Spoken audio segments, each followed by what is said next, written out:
तो चलिए बिना किसी देरी के इसमें डाइव करते हैं। इस एक्सप्लेनर में हम West Bengal 2026 legislative assembly election के हाई स्टेक्स और इस बैटल ग्राउंड के हर एक पहलू को ब्रेक डाउन करेंगे। हम सब जानते हैं कि ये चुनाव भारत की सबसे बड़ी और दिलचस्प पॉलिटिकल बैटल्स में से एक बन चुका है। तो आज हम राज्य के मैक्रो लेवल पॉलिटिक्स से लेकर माइक्रो लेवल कॉन्स्टिट्यूएंसीज की ग्राउंड रियलिटी तक जाएंगे, ताकि इन चुनावों का असली पॉलिटिकल गणित और आंकड़े समझ में आ सकें।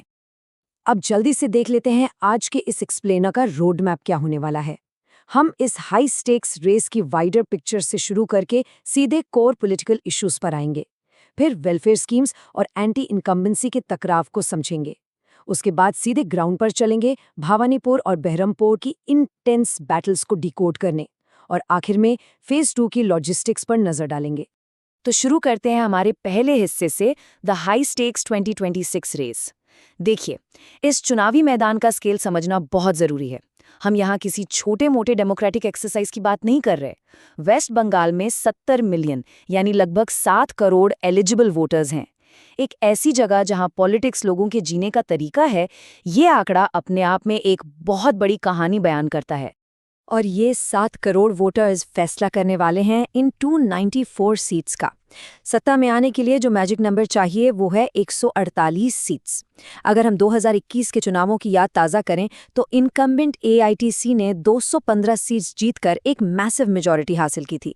वहीं बीजेपी 77 सीट्स के साथ मेन ऑपोजिशन बनकर उभरी थी। इस बार दोनों ही फैक्शंस इस 148 के आंकड़े को पार करने के लिए अपनी पूरी ताकत लगा रहे हैं। अब ये ब्रिलियंटली इलस्ट्रेट करता है कि टक्कर कितनी कांटे की होने वाली है। मट्राइजे ओपिनियन पोल्स की प्रोजेक्शंस के मुताबिक एआईटीसी अलायंस को 43% वोट शेयर मिलने का अनुमान है, जबकि बीजेपी अलायंस ठीक उनके पीछे 41% पर खड़ी है, यानी सिर्फ 2% का रेजर थिन गैप। और ध्यान दीजिए इस अदर्स के 16% हिस्से पर।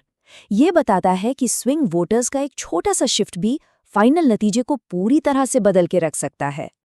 अब आते हैं हमारे अगले सेक्शन पर, द कोर पॉलिटिकल इश्यूज।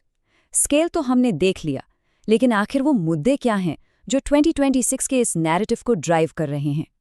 हर बड़े चुनाव की तरह यहाँ भी कुछ ऐसी ओवरआर्चिंग थीम्स हैं जहाँ मेन पॉलिटिकल पार्टीज बिल्कुल आमने सामने खड़ी हैं। ये मुद्दे ग्राउंड पर वोटर्स के माइंड को पूरी तरह से शेप कर रहे हैं। दरअसल इस चुनाव का एक बहुत ही बड़ा और कंट्रोवर्शियल मुद्दा है स्पेशल इंटेंसिव रिवीजन यानी SIR। इस नंबर पर जरा गौर कीजिए, 9 मिलियन। चुनाव आयोग की इस रिवीजन प्रोसेस में इलेक्टोरल रोल से करीब 90 लाख वोटर्स के नाम हटाए गए हैं, जो पूरे इलेक्टोरेट का ऑलमोस्ट 12% हिस्सा है। इनमें से ज्यादातर को एब्सेंटी या डिसीज्ड कैटेगरी में रखा गया है।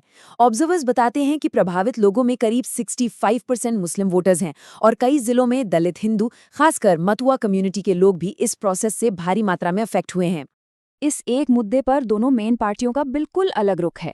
एक तरफ एआईटीसी का कहना है कि SIR और CAA दोनों मिलकर जेन्युइन माइनॉरिटी वोटर्स को उनके मताधिकार से वंचित करने का एक बड़ा खतरा पैदा करते हैं। वहीं दूसरी तरफ बीजेपी इस SIR प्रोसेस को पूरी तरह डिफेंड करते हुए इसे बोगस वोटर एंट्रीज और इलीगल माइग्रेंट्स को हटाने का एक बेहद जरूरी कदम बताती है। बीजेपी अपने कैंपेन में बॉर्डर फेंसिंग और क्रॉस बॉर्डर इन्फिल्ट्रेशन को एक नेशनल सिक्योरिटी के मुद्दे की तरह पेश कर रही है। एक ही इशू पर दो बिल्कुल विपरीत पॉलिटिकल नैरेटिव्स। चलिए अब तीसरे भाग पर चलते हैं, वेलफेयर स्कीम्स बनाम anti incumbency. So the big question is, क्या ममता बनर्जी का 15 साल का लंबा वेलफेयर रिकॉर्ड बीजेपी की एंटी इनकम्बेंसी और करप्शन एलिगेशंस वाली स्ट्रैटेजी को मात दे पाएगा? ये मुकाबला अब सिर्फ वादों का नहीं रहा, बल्कि एक एरा ऑफ कम्पेटिटिव वेलफेयरिज्म में तब्दील हो चुका है। एआईटीसी की पॉलिटिकल स्ट्रैटेजी को अगर ठीक से समझना है तो उनका बर्थ टू डेथ श्री फॉर्मूला देखना जरूरी है। शुरुआत होती है 2013 में कन्याश्री से, जिसमें लड़कियों की एजुकेशन के लिए कैश सपोर्ट दिया गया। ये इतनी पॉपुलर हुई कि इसको यूनाइटेड नेशंस से भी रिकॉग्निशन मिला। फिर 2015 में आई सबूत साथी, जहां स्कूल स्टूडेंट्स को साइकिल्स दी गईं, और 2016 में स्वास्थ्य साथी, जिसने यूनिवर्सल हेल्थ कवर प्रोवाइड किया।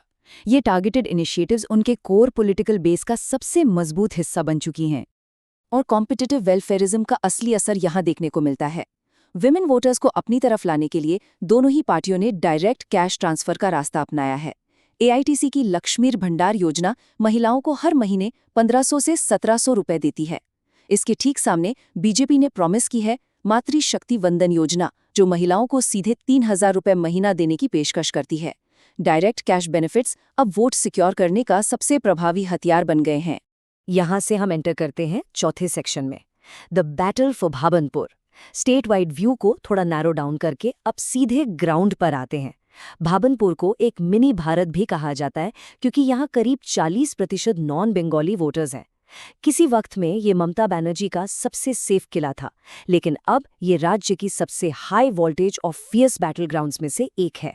यहाँ का मैचअप सच में किसी थ्रिलर से कम नहीं है। एक तरफ है खुद चीफ मिनिस्टर ममता बनर्जी, जो घौर की मेये यानी घर की बेटी के रूप में अपना कैंपेन चला रही हैं और अपनी वेलफेयर कंटिन्यूटी पर भरोसा कर रही हैं। उनके सामने हैं उनके पुराने एलए सुवेंदु अधिकारी, जिन्होंने 2021 में उन्हें नंदीग्राम में हराया था। अधिकारी भवनीपुर में बूथ लेवल कास्ट एरिथमेटिक और डोर टू डोर कैंपेनिंग कर रहे हैं और दावा कर रहे हैं कि वो 20,000 वोट के मार्जिन से सॉलिड जीत दर्ज करेंगे। अब इस स्टेटमेंट पर ध्यान दीजिए, ये ग्राउंड की टेंशन को बिल्कुल रियल टाइम में फील करवाता है। भवानीपुर में एक रैली के दौरान जब पास ही में बीजेपी की एक रैली हो रही थी, ममता बनर्जी ने स्टेज से उतरते हुए कहा था, अगर आप कर सकें तो अपना वोट मुझे दीजिएगा, वो मुझे ये मीटिंग तक करने नहीं दे रहे हैं। ये कोट क्लियरली बताता है कि मुकाबला कितना इंटेंस और टाइट हो चुका है, जहां कोई भी पार्टी 1 इंच जगह छोड़ने को तैयार नहीं है। आगे बढ़ते हैं 5वें सेक्शन की तरफ, बहरमपुर's ट्रायंगुलर फाइट। भवानीपुर के बाद अब हम चलते हैं मुर्शिदाबाद जिले की इस बेहद अहम सीट पर। ये एक ऐसी कॉन्स्टिट्यूएंसी है जो 2025 के कम्युनल वायलेंस के बाद लगातार रिलीजियस पोलराइजेशन और डेमोग्राफिक रियलिटी से घिरी हुई है, और इसी वजह से यहाँ एक जबरदस्त 3-वे यानी ट्रायंगुलर कॉन्टेस्ट बन रहा है। यहाँ 3 अलग कैंडिडेट्स हैं और तीनों की पॉलिटिकल स्ट्रैटेजी बिल्कुल अलग है। कांग्रेस के कदावर नेता अधीर रंजन चौधरी, जो पिछला लोकसभा चुनाव हार गए थे, यहां से अपना पॉलिटिकल कमबैक तलाश रहे हैं।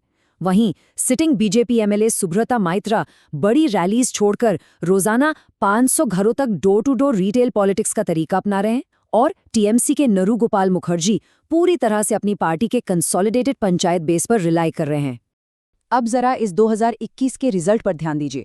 बीजेपी यहां जीती थी और टीएमसी सेकंड आई थी, लेकिन असली गेम चेंजर ये नंबर है, 40,167 वोट्स जो थर्ड प्लेस पर आई कांग्रेस को मिले थे।